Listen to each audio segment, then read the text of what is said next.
दोस्तों, आप सभी जानते हैं कि बाबा साहब की जो जीवन है एकदम संघर्ष भरा हुआ है। बाबा साहब अपने जीवन काल में कितने से संघर्ष करे, कितने से लड़ाइयाँ लड़े, इसके बारे में आप भली भांति जानते हैं। सभी लोगों को ये बात पता है कि बाबा साहब का जो जीवन है कितना संघर्ष से भरा हुआ है। ऐसे में कुछ लोग जो है ऐसे सोचते रहते हैं कि काश बाबा साहब अगर जिंदा होते तो हमारे हिस्से की लड़ाई लड़ देते। तो दोस्तों, आप भी अगर ऐसा ही सोचते हैं तो कमेंट करके ज़रूर बताइएगा। दोस्तों, इसी चीज़ को आज के एपिसोड में दिखाया गया है।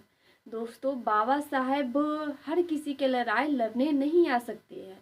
अपने हिस्से की लड़ाई आपको खुद ही लड़नी होगी। इसी चीज़ को आज के एपिसोड में दिखाया गया है। तो बिना देर किए हुए एपिसोड के बारे में मैं बताने जा रही हूँ, इसलिए वीडियो को अंत तक जरूर देखिएगा। और हाँ दोस्तों, आज का एपिसोड जो है 105 एपिसोड चल रही है। जैसा कि आप सभी जानते हैं, भीमा की हल्दी की रस्म शुरू हो गई थी, हल्दी लग भी रही थी। और हल्दी की रस्म में वहाँ पे बहुत सारे आदमी भी बैठे हुए थे, यानी कि कैलाश बुआ, कालिका सिंह, बहुत सारे लोग जो है वहाँ पे मौजूद थे।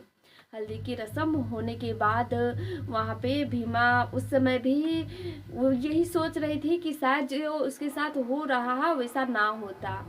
वहाँ पे कुंदन और छबीला दोनों आपस में ये बात सोच करके रो रहे थे कि जब हमारे घर में भीमा की शादी की बात चलती थी तो हम सब इतना खुश हो जाते थे कि हाँ, भीमा की शादी कैसे करेंगे, तो इसीलिए हम लोग बहुत ज़्यादा खुश हो जाते हैं। लेकिन इस समय पे शादी हो रही है कि हमारे आँख से जो है आंसू रुक नहीं रहे हैं।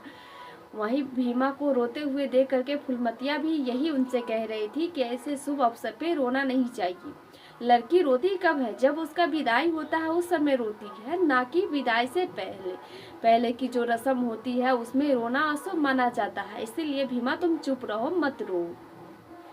कैलाशा बुआ वहाँ पे कहने लगती है कि बच्ची है, नहीं समझ रही है तो उसके आंसू पोंछ दो ना, इतना क्यों ही बहस करना। तो फुलमतिया भी उनके आंसू पोंछ देते हैं, यानी कि भीमा के आंसू पोंछ देते हैं। जिसके बाद हल्दी की रस्म शुरू हो जाती है। भीमा उनसे दोस्तों, कैलाशा बुआ वहाँ पे फिर से ये कहने लगती है कि भीमा अब जाओ घर पे और आराम करो, कल तुम्हारी मेहंदी की रस्म शुरू होने वाली है। जिसके बाद भीमा उनसे ये कहती है कि मैं आराम नहीं करूँगी। और कौन कहता है कि हल्दी लगने के बाद सब घर में बैठे रहते हैं? होंगे ये दूसरे लोगों की सोच, जो इस रस्म को और बाकी चीज़ों को मानते होंगे, उसके बाद घर में बैठ जाते होंगे। लेकिन मैं इस चीज़ सबको नहीं मानती हूँ। मेरा बस यही कहना है कि मैं संघर्ष कर रही हूँ तो इसको बीच में आधा अधूरा नहीं छोड़ सकती हूँ। मैं अभी जाऊँगी विद्यालय और मुझे कोई नहीं रोकेगा।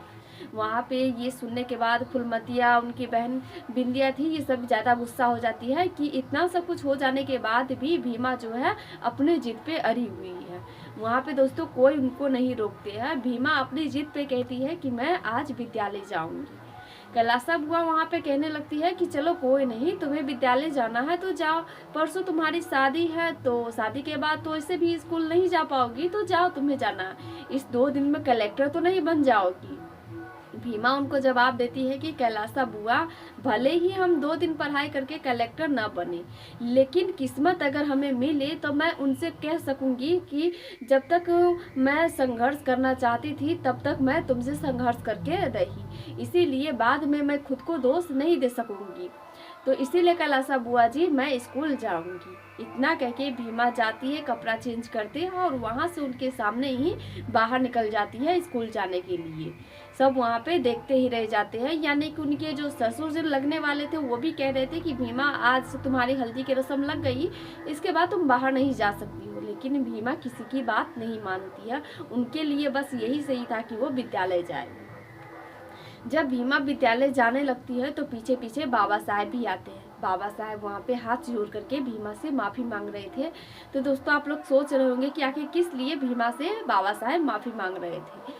तो बाबा साहब इसलिए माफ़ी मांग रहे थे कि भीमा के साथ इतना कुछ हो गया, उस सभी में बाबा साहब कुछ नहीं कर पाए, इसीलिए बाबा साहब उनसे माफ़ी मांग रहे थे। लेकिन भीमा बहुत नाराज़ थी, बाबा साहब से वो दूर भाग रही थी। भागते भागते ऊंची जात के मोहल्ले में चौक पे जाकर के वो पहुंच जाती है, जहाँ पे ऊंची जात के लोग हैं वो बैठे हुए थे, बैठ करके चाय पी रहे थे। भीमा को देखते हैं और भीमा को रोकते भी है। उनसे पूछते हैं कि क्या हुआ भीमा, तुम तो बाबा साहब को बहुत मानती है, तुम्हें तो बाबा साहब दिखाई देते हैं, फिर बाबा साहब तुम्हारी मदद करते क्यों नहीं है? ऐसा तो होना चाहिए कि बाबा साहब जब तुम्हें दिखाई देते तो तुम्हारी मदद भी करते, लेकिन ऐसा कुछ भी नहीं हो रहा, तो तुम भला इतना क्यों मानती हो बाबा साहब को? वहां पे एक छोटी समाज के आदमी को भी वो बुलाते हैं और बताते हैं कि तुम बताओ कि सच में भीमा को बाबा साहब दिखाई देते होंगे या फिर ये ढकोसला कर रही है। तो वो भी बताते हैं, जो भीमा के ही समाज के हैं वो भी बताते हैं कि ये जो है ना ढकोसला कर रही है, बाबा साहब इनको दिखाई नहीं देते हैं। तो उसके बाद भीमा को भी बहुत ज़्यादा गुस्सा आ रहा था बाबा साहब पे, क्योंकि बाबा साहब उनकी कोई मदद नहीं कर पा रहे थे। बाबा साहब इसके लिए वहाँ भी भीमा से माफ़ी मांग रहे थे कि भीमा मुझे माफ़ कर दो, लेकिन भीमा जो है गुस्सा गुस्सा से एकदम भरी हुई थी। वो वहाँ पे ये कह देती है कि सच में बाबा साहब कुछ नहीं करते हैं। तो यह सुनने के बाद जो ऊंची समाज के लोग थे वो कहने लगते हैं कि अचानक से भीमा ये कैसे बोल दी कि बाबा साहब कुछ नहीं करते हैं। वो पूछते हैं कि भीमा फिर से बोलो ना, यही जो अभी बोली हो। फिर से भीमा उनसे कहती है कि हाँ बाबा साहब कुछ नहीं करते हैं। जिसके बाद एकदम से वो सभी हैरान हो जाते हैं और कहने लगते हैं कि ये तो गजब हो गया। उसी रास्ते से कैलासा बुआ, कलिका सिंह, बाकी के सारे लोग, उनके ही समाज के सभी लोग आ रहे थे। सभी को ऊंची बिरादरी के जो लोग हैं वो रोकते हैं और कहते हैं कि एक बार भीमा से सुन लीजिए कि भीमा क्या कह रही है। भीमा बताओ तुम अभी क्या कह रही थी बाबा साहब के बारे में?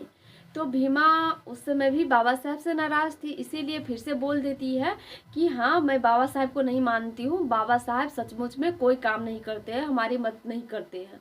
यह सुनने के बाद सब एकदम से हैरान हो जाते हैं। कैलासा बुआ ये कहने लगती है कि मैं तो ये सुनी थी कि जब एक लड़की को हल्दी लग जाए ना तो उसकी रौनक जो है बढ़ जाती है, लेकिन यहाँ पे तो उल्टा ही हो रहा है। तुम्हें हल्दी लगने के बाद तुम्हारी बुद्धि ही काम करने लग गई। तो यही बात तुम और ऊंची आवाज में बोलो ताकि सारे आदमी को सुनाई दे। तो जिसके बाद फिर से भीमा वो बात बोलने लगती है कि हाँ बाबा साहब नहीं दिखाई देते हैं, कोई काम के नहीं बाबा साहब। दोस्तों आपको बता दें कि बाबा साहब वहाँ पे भीमा से हाथ जोड़ करके माफ़ी मांग रहे थे और वो रो भी रहे थे, लेकिन कुछ भी नहीं होता है। जिसके बाद फिर से भीमा से ये पूछा जाता है कि सच में भीमा तुम्हें बाबा साहब दिखाई देते हैं कि या फिर नाटक कर रही थी? यहाँ पे पूरा जो है उल्टा ही हो जाता है। भीमा फिर सभी से कहने लगती है कि हाँ मुझे दिखाई देते हैं बाबा साहब, और अभी भी बाबा साहब मेरे बगल में ही खड़े हैं। जिसके बाद सभी लोग हैरान हो जाते हैं कि अगर सच में बाबा साहब है तो हम लोगों को क्यों नहीं दिखाई देते हैं, वो तुम्हें ही क्यों दिखाई देते हैं, और तुम्हारे साथ इतना सब कुछ हो रहा है तो फिर बाबा साहब तुम्हारी मदद क्यों नहीं करते हैं? तो भीमा उन सभी को यही जवाब देती है कि बाबा साहब अपने जीवन में बहुत सारी लड़ाइयाँ लड़ी थी। बाबा साहब पता नहीं, बाबा साहेब न जाने अपने जीवन में कितनी सारी लड़ाइयाँ लड़े, यहाँ तक कि बाबा साहब के अपने ही समाज वालों ने चुनाव में हरा दिया था। बाबा साहब ने इतनी मेहनत करके संविधान लिखे, लेकिन आज कितने लोग उस संविधान को मानते हैं ये हम सभी जानते हैं। बाबा साहब ने पता नहीं क्या क्या क्या क्या जो हम नहीं भी जानते हैं, बहुत सारी लड़ाइयाँ लड़ी। तो बाबा साहब अपने जीवन में तो लड़ाइयाँ लड़े ही, और क्या वो हमारे हिस्से की भी लड़ाई लड़ेंगी? ऐसा मैं नहीं चाहती हूँ। बाबा साहब अपने जीवन में लड़ाई लड़े हैं, इसलिए मैं ये चाहती हूँ कि बाबा साहब अब आराम करेंगी। मेरे हिस्से की लड़ाई है तो मैं खुद लड़ूंगी, जो भी मेरे से हो पाएगा, जो भी संघर्ष हो पाएगा वो मैं खुद करूँगी। इसमें बाबा साहब की कोई गलती नहीं है, और मैं नहीं चाहती हूँ कि बाबा साहब मेरे हिस्से की लड़ाई लड़े। अगर किसी के दूसरे के हिस्से की लड़ाई जो लड़ते हैं वो व्यक्ति सम्मान पाने लायक नहीं होता है, इसलिए मैं ऐसा नहीं चाहती हूँ। दोस्तों भीमा की बात सुनने के बाद वहाँ पे बिशंबर भी आ जाते हैं और ताली बजाते हुए अपने अम्मा से कहते हैं कि अम्मा सुन लिया, आज सुबह में मैं यही कह रहा था कि भीमा आज अपना इतिहास बनाएगी।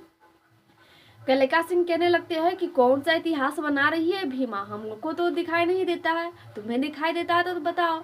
तो बिशंबर वहाँ पे बताते हैं कि भैया यही बात मैं आपको बता रहा था कि अगर ये समाज शिक्षित हो जाए, समझदार हो जाए, अपने हिस्से की लड़ाइयाँ लड़ने लगे, तो ऊंची जात की ये हिम्मत नहीं है कि उनके जो हौसले को है तोड़ सके।